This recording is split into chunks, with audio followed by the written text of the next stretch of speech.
Stezo Radio is for adults only. The Stezo Radio Show. The Stezo Radio Show. The Stezo Radio Show. The Stezo Radio Show. Well, it's that radio show where we go toe to toe. Hot topic, dropping knowledge straight from Chicago, and it's our point of view. So tell me what you gon' do. Drop a line, don't be lying, trying to get with the crew. Cause we be talking them facts, exposing them fiction. Man, it's so real that we be causing some friction. Probably something you missing, ain't no need to be dissing. Just relax here and listen, because we spitting and simping. The Stezo Radio Show, the Stezo Radio Show, the Stezo Radio Show, Stezo Radio Show, the Stezo Radio Show, the Stezo Radio Show, the Stezo Radio Show, the Stezo Radio Show.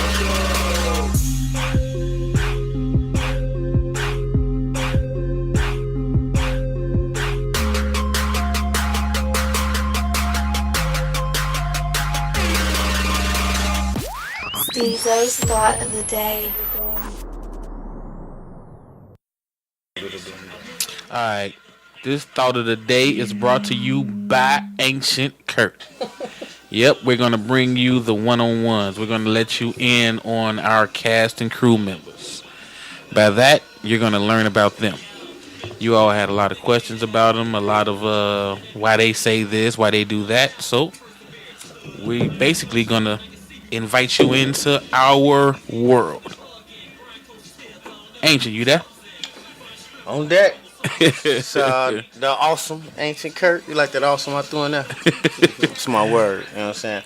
Hit me on Will_Small World Instagram. You can actually look me up as Ancient Kurt on Facebook too, but that's for the chosen few. Who else here? Got Remy in the building. You can follow me on Instagram at Remy_SR. And you know who's always never. Boy Flint the Pimp. Follow me at Shogun on the side Twitter. Flint_982 on Instagram. Flintstone on Facebook. Alright, Ancient. First question I got for you. When are you finally going to sit down and write a book? You know, it's funny, Stezo. I think about that every day. I know you do, man. So what? My particular life and the way things have rolled out for me, I want to remember them as close to the reality of what happened, instead of sometimes, you know, things kind of get thrown in there and then get embellished. I try to make it as close to the reality as possible. And well, you don't embellish that much on your stories. No, a lot of my shit be amazing. Like, and then the funniest part about a lot of it is my man right here can vouch for a lot of it. It's like, how does this shit happen to this dude? But I'm definitely thinking about sitting down to do it. You know what I'm saying? I probably got to get that dragon shit, because I'm not finna type that whole goddamn thing out. Oh yeah, no, don't do that. Talk to it. Yeah, don't do that. I'm not gonna do that. And that dragon shit is love. All right, my next one for you. Yeah, this is a good question. Explain how what you've been through in life made you the man who you are today. Because, you know, I get a lot of inboxes about your stories, and one thing that I kind of grab from it is they enjoy your stories. They don't believe them? No, nobody ever questioned them, because they, you know, I think they don't question it because it's not outlandish. Like, your stories never come off with you beating up 15 motherfuckers with a nunchuck. Right, you know? Right. So it's like, explain how that made you who you are today. Just your life and period. If I had to, a few things happened to me early in life that kind of, I feel like, molded my teenage years. Okay. And then those things that happened in my teenage years, like normal people, those things kind of dictated who I am right now. He was raised by a pack of pimps. A pack of pimps. So, my mother was Chicago woman. You know what I'm saying? She was born and raised in Chicago. She ran off to Cali, you know, in search of her identity. Okay. You know what I'm saying? And she met my father. I was born. And he parted ways. He went his way. She went her way. And we ended up back in Chicago.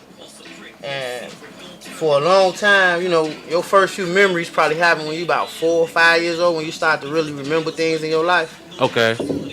At 4 years old, I was in a household full of my family. Grandmother, Never was no grandfather in none of my pictures. Never had a grandfather. Ever. Okay. But my grandmama had 9 kids. I think it was 9 or 10. You know, all my uncles lived in this house. All their kids. Great uncles. Older cousins, younger cousins. Everybody. We get up in the morning together. Get in the bathtub one by one. You know what I'm saying? Sit down to lunch, have sandwiches and soup and all that type of shit. And then one day, all that shit was over. My family got into it. My mama got into it with my grandmother, and we was ousted. We got put out. First time I ever ate a box of cereal, you know, the little baby box of cereal? Yeah. First time I ever ate a box of cereal with milk inside of the box. Poured it in the bag, you know what I'm saying? And ate it with a spoon out the box. Was in a shelter at Jackson Park Hospital. Really? That's up. So, from that point on, it was me and my mama. Uh-huh. You know what I'm saying? Like, I was her protector. She was my protector. It was me and my mama. Uh-huh. And as I got older, I always felt like it was my job to keep a smile on my mama's face. So I used to do silly shit. You know what I'm saying? Just to keep her smiling. Right. And then down the line, she met a man that she had already known since she was a teenager. They went to school together. Their families had intertwined together. It was like, you know, a destined thing. And she was happy, but she was unhappy. Then down the line, my little brother came along. And I always felt like I wanted a sibling. I always asked my mom, I want a brother. I want a brother. I want a brother. Uh-huh. So my little brother came along. And with my little brother, she decided that because I didn't have a father, she was going to raise her next son with his father, whether he was good or bad. You know what I'm saying? So, you know, things happened over the years where I had already been the protector for my little brother. So I missed out on some things that I thought I was supposed to do. Like, you know, a lot of my guys when we was in grammar school was out here on bikes going to the pool and messing with girls and, you know what I'm saying, all that type of shit. I was in the crib watching my brother. Flat out. You know Babysitting or protecting? Babies, both, I felt like. Because, you know, sometimes stepfather come in the crib, he be on some bullshit. He was kicking ass and taking names. You know what I'm saying? He had a rough day. He brought that shit home. Damn. We learned how to be tough like that, though. But my mama didn't raise us to be no punks. You know what I'm saying? We had a fight on Tuesday. You taking your ass back to school Wednesday, and you better get your ass kicked out of school for fucking that nigga up. We don't raise no punks around here. Right. You know what I'm saying? It was cold. She ain't turn on no heat. Put on a goddamn coat in the house. Shit, I was raised in them years with shit. You let that stove open up, turn the stove on for heat. You know what I'm saying? It was sometimes I came home, hit a light switch, that fucking light switch ain't come on. Why the fuck is it a man and a woman both of them working in the house and light bill don't get paid? We was raised kind of rough. Mind you, my mama did make the moves that got me out the city and brought me to the suburbs. Hey, it's been a lot of times my mama was like, man, it's cold in here. Motherfucker, you better go put a sweater on, nigga. Yeah, don't turn no heat on, nigga. Right, just turn it. Don't turn no heat on. Not You know up 1 degree, nigga. But then as I get into high school, I've been, you know, in grammar school for years in this same area. I get into high school go pretty smooth. You know, I had my little battles with niggas. I never really picked a side on the gangbanging side. But I always had that one side I rolled with. You know what I'm saying? I always felt like I was a loner. I drew in school, you know what I'm saying? I was always known for drawing things. And my creativity always been what it's been. And I was always filled with what I thought was useless knowledge.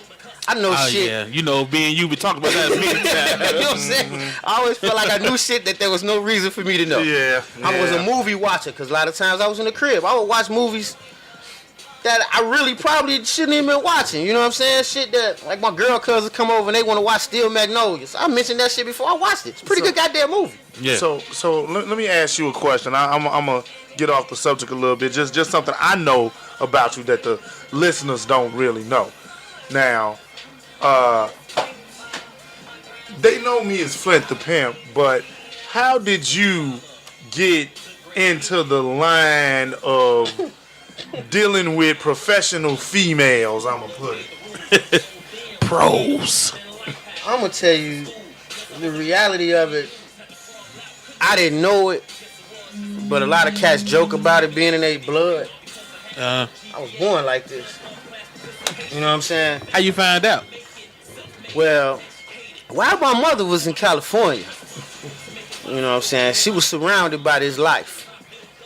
And while she was gone from Chicago, my uncles was in this life. And it was something that just they came up like that. And my father, not being around at all, I linked up with him when I was 18. Okay, out of the need to know who this man was, I searched him out. You know what I mean? And come to find out, he been on the same shit. Damn. Like, his wife was his main. Like, and she was out here doing all the things that needed to be done. No. You know what I'm saying?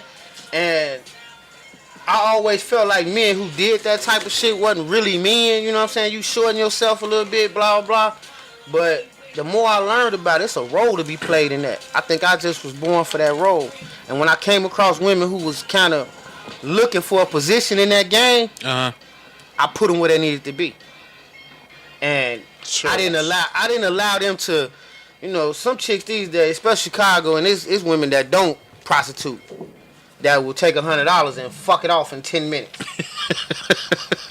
With a purse, a coat, a pair of shoes. Yeah. I didn't allow them to do that type of shit. I didn't get them. As soon as they made their bread, I didn't give them their money. I stacked it. I always made sure they had a roof over their head. They had kids. Their kids was eating and diapers was on them and milk, and they going to doctor's visits, and we got to make sure that we got cars running. Like, I am born and bred the head of the body. I don't know no other way. You know what I'm saying? And that in itself is how I felt like I got into that. I'm a leader. I don't follow shit. I mean, I roll with the flow of money. Don't get it twisted. I will follow that dollar sometimes. But then at the same time, I learned that money ain't everything. You know what I'm saying? Like, some of them chicks that cried and tried to jump out windows and all that type of shit, and it was all over emotions. If your emotions can make you do that type of shit, make you want to harm yourself, then I think that's more powerful than $1 all day long. Yeah. Hey, you brought up the teenage years. What would you say was the scariest moment or memory from your teenage years? Scariest moment from my teenage years. I was a violent child. I was lashing out. And, my mama came at me while she was in a bad mood one day. And I just felt like she was aiming that aggression at me because she ain't had no place else to put it. Okay. And I love my mama to death, so instead of lashing out at her, I turned around and I punched the fuck out the door. We had a metal front door. I'll never forget this shit because I used to look at this dick every day after this. It's raining like a fuck outside. It's October. I ain't got no shoes on. She ain't got no shoes on. We got hardwood floors. As soon as I turn around, I start punching this door. She trying to grab me. Your mama gonna try to protect you, even when you hurting yourself. Yeah. She grabbed me and tries to, stop me from doing what I'm doing. And I kind of pushed off of her. And she slipped. And she hit the floor. Damn. My stepfather, he sees the situation as her on the floor, and I did it. Right. He come at me. We go to blows. It's a big dude, you know what I'm saying? So instead of, and me knowing that this whole situation get blown out of proportion, it's fight or flee. So I hit the door. They done patted me down. He got me against the door. She patted me down, give me my car keys. They took my car keys. I ain't got no shoes on, no coat. I got socks on. I hit the door. Thunderstorm raining in October. I walked 7 blocks to a girlfriend of mine's house. Got to her house in the rain, feet soaking wet, pissed off, steam coming off my head, and I turned around and went back home. Because my thought right then and there, I'm a man, I don't need to get nobody else in this shit. And I slept on the back porch in the rain that night. Damn. And that day right there, the scariest thing after that was fuck y'all. Fuck my mama, who I love to death. Fuck this nigga that you got in your house that don't give a fuck about me. Fuck his son. Fuck this house. Fuck.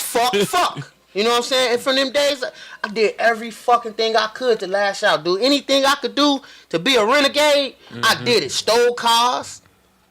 Fought, shoot, sold drugs. If you could think of some evil act, because I tried my damnedest to be an upstanding kid. My mama told me to represent her when I'm outside. So everything I could do to be a renegade and defy what she taught me, I was on that shit. I learned so much shit from that, but it scared the fuck out of me because I never knew I had it in me. Never. Yeah. All right, let me get today, the age you are now. 37 years old, man. Never thought I'd see it. Give me 3 things that you enjoy in life right now. 3 things I enjoy in life. Yeah. I tell these stories on the radio, and I think I keep coming back here so I can get this shit out. But I enjoy watching my kids learn like I did. They Yeah. bump their heads too. They are me. You know what I'm saying? I like after I tell them some shit and they defy me and then they come back and say, "You was right. I should have listened to you." You know what I'm saying? They learn it slowly but surely. I like being self-made. You know what I'm saying? Like, we've owned business before. We bumped our heads. We got back on the horse. You know what I'm saying? We fell off. We got back on the horse.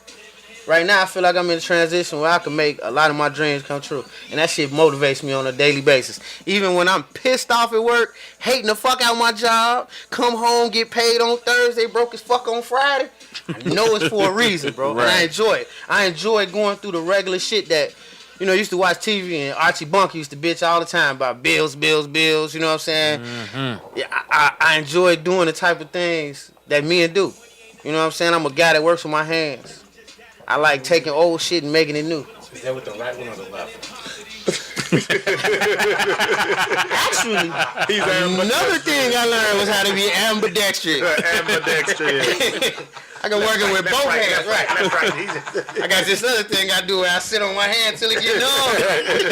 The stranger. That new pussy. That's some strange. You know what I'm saying? So what's the third? What's the third thing? Third thing I like, a lot of people don't know who they are. A whole lot of people. One of my character traits that I appreciate in myself, and I hope y'all do, I'm a great fucking friend. Okay. I'm a great friend, man. I know that. Like me and Flint we've been at this for 20 damn years. Man. Damn near. You know what I'm saying? Me and Remy been through this about damn near what? Let's see. About 8? Close to a decade. Close to a decade. Okay. And I guarantee this one thing. This nigga right here for 10 years feel the same way this nigga for 20 do. That's it. Cause I done stayed consistent with these niggas, for We real. don't like it. I mean, That's consistency. That nigga don't like me either. my man though. You know what I mean? We cool. But at the same time, like, my family is important to me too, and I probably treat them way harder than I treat my friends. But I think, So your family? yeah, I think being tough on them sometimes is what they need, cause they Build them my up. family. Build them up. Yeah, especially my daughters. It's a lot of sensitive ass dudes out here these days, and they do all type of shit to hurt a woman feeling. I got another Tough one you for make a you. woman, the better she gonna be in life. I hate to say it. Hey, do you look at marriage as a good or bad thing, and why? I look at marriage as a beautiful thing. Okay. I hate to see certain people abuse it. What You know what I'm saying? Like I say, it's either you get married because things are good, or you get married to make them good. You know, one way gonna fuck something up, the other way gonna make things great. Pick and choose which one you want. You know what I'm saying? Damn. But people will abuse the marriage, man. I'm marrying him, or women to say I'm marrying him because he got bread, or he take good care of me. And there's niggas out here that say I'm gonna marry her because she gonna let me do whatever the fuck I want to do. That's true. You know what I'm Damn, saying? that's true. I'm gonna marry her because she gonna let me go out and fuck around. She gonna always take me back. And then that's all I gotta say is you my wife. Niggas be abusing this shit. I think marriage is a beautiful thing. I watched my parents go through some ups and downs, and I think if they was both, you know, willing to tough it out, they could have made it.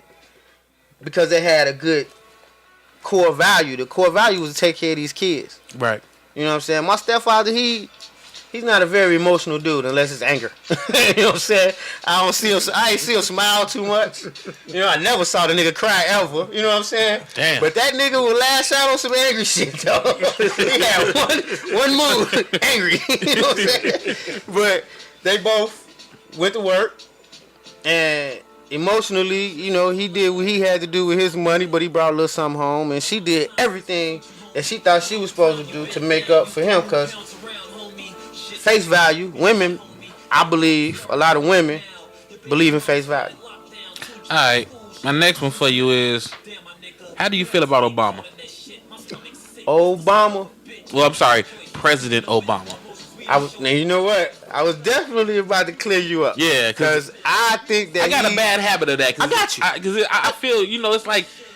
But we said it. Look, at the same time, presidents are not as respected by any race as they used to No, be. you know what? For me, it's not even a respect thing. It's just like I have a thing when it comes to certain celebrities that I like them because they give me the feel that me and this person can drink a beer and talk. But that got a lot to do with your personality.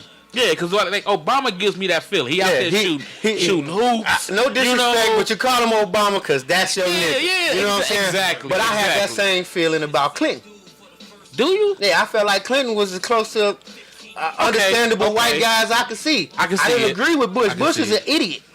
You talking about both? You know what? Both of them, right? Both of them. The mama and the daddy. If you fooled me once, shame on you. You know what I'm saying? Like that's the story. You heard the song. You can't fool me again. Obama, in the short period of time that we've been here, we in our 30s, we've seen a million landmarks. Stuff that they're going to teach our kids in history books. Yeah, all right? That's true. We've seen space shuttles blow up. We talked about it before, we seen the Berlin Wall come down. We seen the Twin Towers blow up. We lost the Pope. You know what I'm saying? We seen some historical stuff. Yeah. Whether you respect what's going on or not, it's still stuff that they're gonna teach in the history books. The one thing that's gonna put our culture and not just black folks, because I feel like the world is a culture. And watching. Yeah, it's a culture. Like there are certain people of different ethnicities that feel the same way you feel. As far as period. Whatever your feelings are. Whatever his feelings are, whatever. I got you. You know what I'm saying? Like, I don't think we just black folks and white folks and Asian, Arab, blah, blah, blah. I don't feel like that no more. I feel like the benefit of media, like the social media and all that, is bringing more people's understanding and views, worldly views together. So when it comes to Obama, I think that he's a part of our legacy as a culture. Well, I do too. Because when we were shorties, people used to joke about, when I grow up, I want to be the president. That nigga did it. And he ain't just do it once. He's been the president long enough for his kids to be grown, dog. They showed a picture of his kids. Have you seen them? Man, Joe. They showed the picture of his babies when he first got in the office. And 8 years later, man, they grown as hell. Yeah. In 8 years, white folks don't trust us a lot of times. I ain't going to say that. Other cultures, because there's some other people out here that ain't white that feel the same way about us that white folks. Yeah. Some white folks feel. Other cultures feel like black men are always trying to get over. Like we slick, we liars, we hustlers, we all types of stuff. We're smarter like than them. That's what they feel like we. They feel like we can trick them. They don't necessarily feel like we smarter than them. You can't be tricked by somebody who's dumb. Who's dumb, right? You can when a dumb motherfucker can't trick listen. you. I say it like this because they can be smart in other aspects, but it's the things that they don't know that you can trick them out of.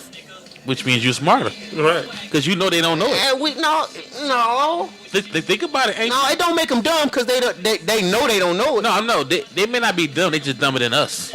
In certain aspects. But when it comes to Obama, the man sat down 8 years ago and he spoke on a few things. Yeah.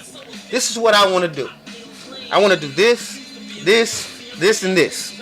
All right? Whatever those things was, whatever you heard, because everybody heard something different. Yeah. The man been in office long enough to do the things, to clean up some things that was brought in with him. The shit behind Bush and whoever else came before him. Mm-hmm. He cleaned up some of their shit and made some of his shit unfold. Right.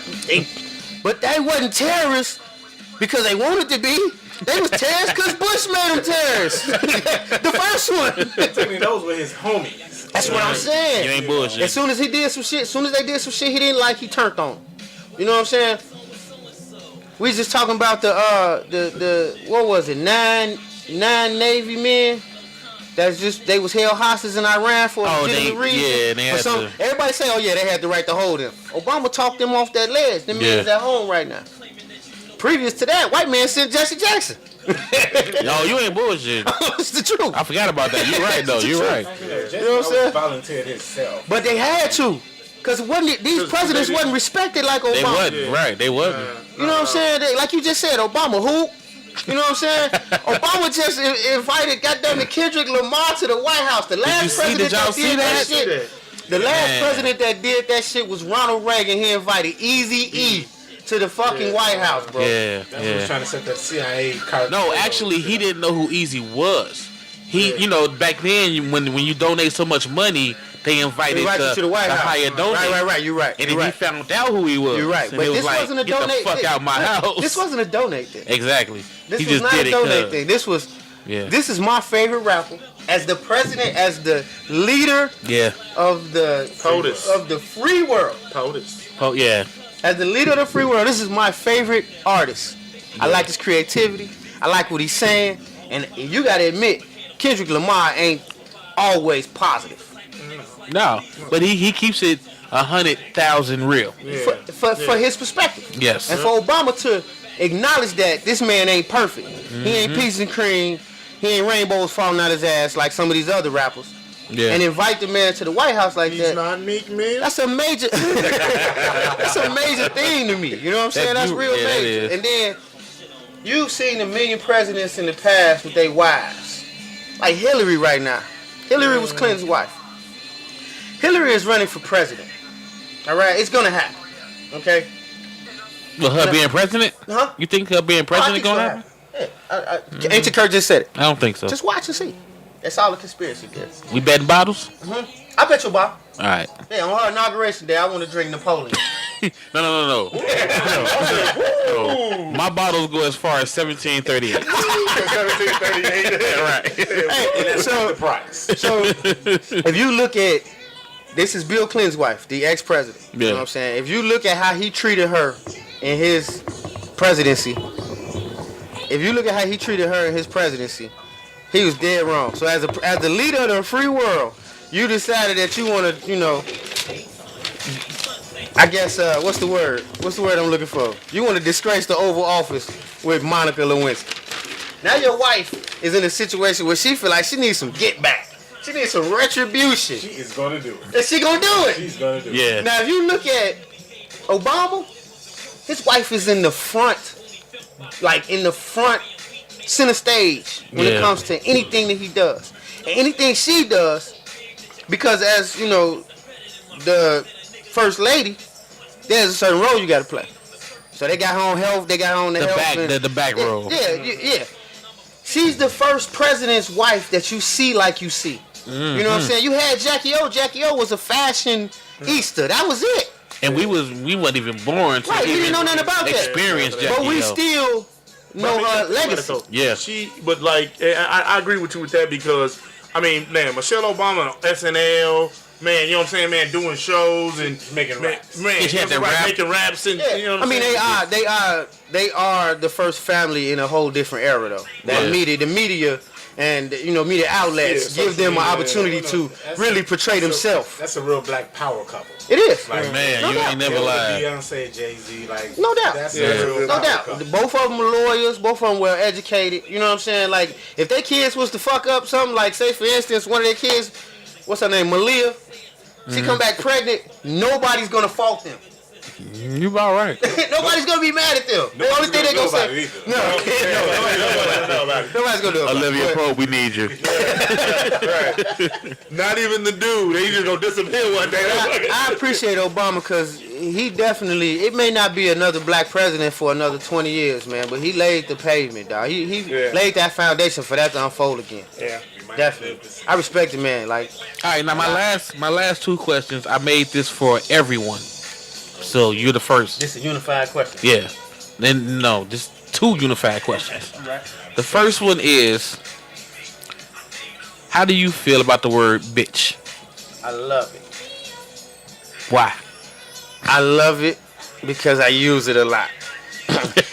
It really does not. Yeah, I mean, I use it not just towards women, but in general. Ain't this a bitch? Ain't that about a bitch? Bitch. I would throw bitch out there because I'm ignorant and don't got a word to put in the same situation. Real talk. But if having daughters, they gonna have to one day defend themselves against that word. and it's just a word to me. I mean, I've been called a bitch before by bitches, by bitch niggas. I've been called a bitch before. Right. It's just a word. You know what I'm saying? I don't use it to my guys. Like you say, you got some guys be like, you know, y'all sitting around talking and shit, and you calling each other bitches. I ain't on that. Yeah. I ain't on that at all. When I call you a bitch, it's because I'm ready to fight you. Right. I'm heated. It's because you acting like a bitch. Real talk. And I got some guys that act like bitches, and I would never tell them. You know what I'm saying? I would never call them bitches to their face. You just say man up. Man, shut the fuck, suck it the fuck up. You know what I'm saying? Right. You acting like a broad right now. I would never call her a bitch, though, because I just feel like it's disrespectful. Nah. No, it's disrespectful. I feel like it's disrespectful to call a man a bitch. Oh, okay. That's what I'm saying. No, it's bitches. You see that? Right. No, you not see the everybody got choked up. I think it's so disrespectful to call a man a bitch. For me But to a call bitch my, a bitch. it would be disrespectful for me to call any of my children, their mothers, my mother, their mothers' mothers, whether they was acting like it or not. But if I'm out here in the street and a bitch is acting like a bitch, I'm liable to use the word. My baby mama acts like a bitch every time I see that bitch. Not mine. And I got one I would hit with a bus, and I still wouldn't call her a bitch. I'm still trying to arrange that for you. Pay some of that. And I'm trying to hit the jackpot so I can pay you. Because I'm going to cash you the fuck out. About 782. just have it there by noon. I think if people get over the hang up of the word bitch is like nigga, man. Yeah. Nigga don't mean nothing to me. And I've been called nigga by all kind of white folks before. Mexicans. Really? Yeah, man. If I give it that power, then it's powerful. Well, did you say a Mexican called you a nigga? Yeah, they say that all the time, though. Like, They can't call you a nigga. I let them. You know why? Because if I give it that power, then I make it powerful. I wish a Mexican would call.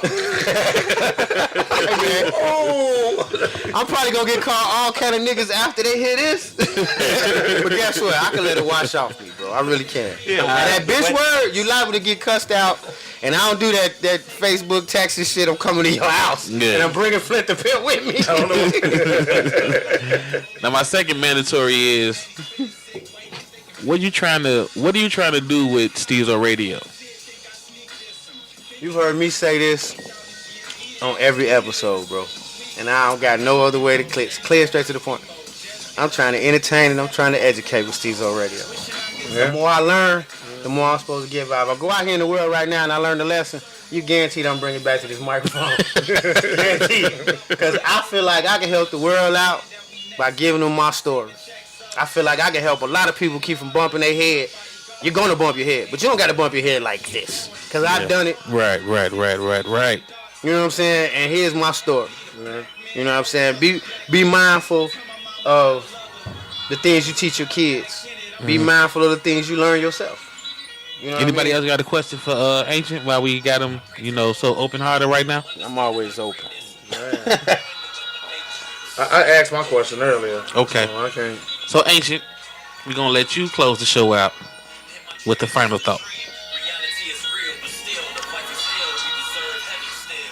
Take your time. Drink something. Any moment now. If I had to say something on a positive note, Well, positive, negative, whatever you want to end I'm on. going to say I would like to lead the people with a positive. Okay. I am Ancient Kurt. I say some ignorant shit sometimes. Sometimes. Okay, 85% of the time. 85. 99. Okay. No. But I like the fact that these men here sitting at this table, we bounce off each other all day long, and we never leave here with no kind of ill feelings. I love it. We just said some shit to each other and pissed each other off. Yeah. All right? But we leave it on the radio. You know what I'm saying? Stezo slow clap. And I think that if other men carried themselves like that in the world, if we could educate other men to do that, Then it wouldn't be no bitch niggas. it wouldn't be no bitch. It probably wouldn't be no bitches. They wouldn't be mad no more. They wouldn't be We're mad. not talking about the ladies. We're talking about The bitches. The bitches, right? The bitches. We talked about the hoes earlier. Yeah. hoes coming later. All you scumbucket ass scallywags, we still trying to find a slot for y'all. We ain't Nah, figured it out yet. But Stezo Radio is an avenue, man. And I really one day hope to get some Caucasians down here. Because we had some women already, and they voiced their opinion, and it turned us on our heads. All right? It did. You not bullshit. And I would really like to get an honest Caucasian down here. I'm going to call you white. Fuck it. Right, so you call us niggas? If they sat right here with them balls, he's not gonna leave the basement. bro. If they sat here with those balls, I honestly believe I might honor that. Yeah, and while y'all honoring, I'm upstairs low. I'm just being honest. I ain't mad at you. You know what I'm saying? Don't let that scare you from coming down here. Though, just don't say nigga around Stezo. Don't say it with an ER or A. Right. I watch autopsies for a reason. But I hope that this avenue grows. I really hope that we end up in some studio on some Steve Harvey, Doug Banks type shit 20 years down the line.